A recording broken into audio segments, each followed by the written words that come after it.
Je vous le disais en titre, c'est une étude scientifique qui va faire date. Pour la première fois, des chercheurs ont démontré que la consommation d'aliments génétiquement modifiés était dangereuse pour l'organisme.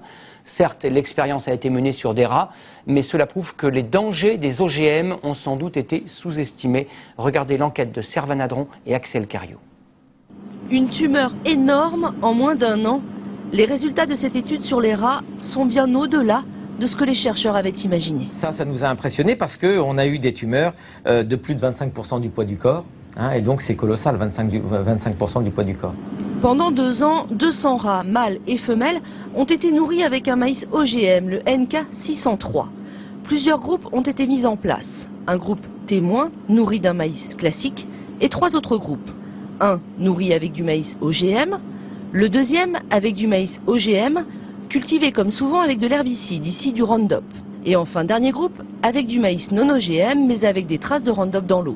Ces 3 groupes, sans exception, vont être frappés de tumeurs et de pathologies lourdes. 93% des tumeurs sont mammaires chez les femelles qui se développent surtout au cours de la 2e année de vie des rats. Vous savez qu'un rat vit 2 ans, donc la 2e année c'est disons à partir de 35-40 ans pour un humain.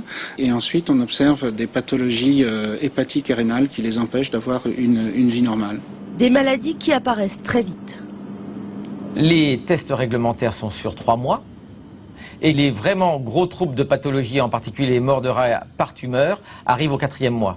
Ça veut dire que les tests réglementaires de 3 mois sont inefficaces pour marquer l'impact sur la santé d'un traitement OGM ou d'une alimentation OGM au long cours dans la vie.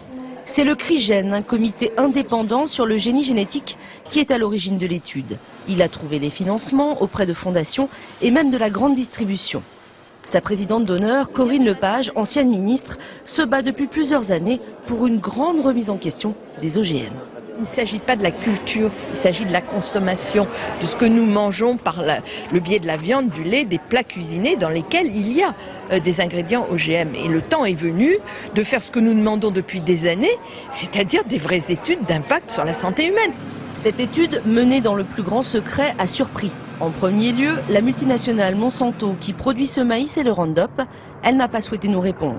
Les professionnels français des semences ne cachent pas, eux, leurs doutes. On est extrêmement surpris des résultats parce qu'on n'a jamais connu de résultats de ce type, donc on souhaite en savoir plus. Stéphane Le Foll, le ministre de l'Agriculture, a saisi cet après-midi l'Agence nationale de sécurité sanitaire. Il demande que soient revus tous les protocoles d'homologation en France, mais aussi en Europe.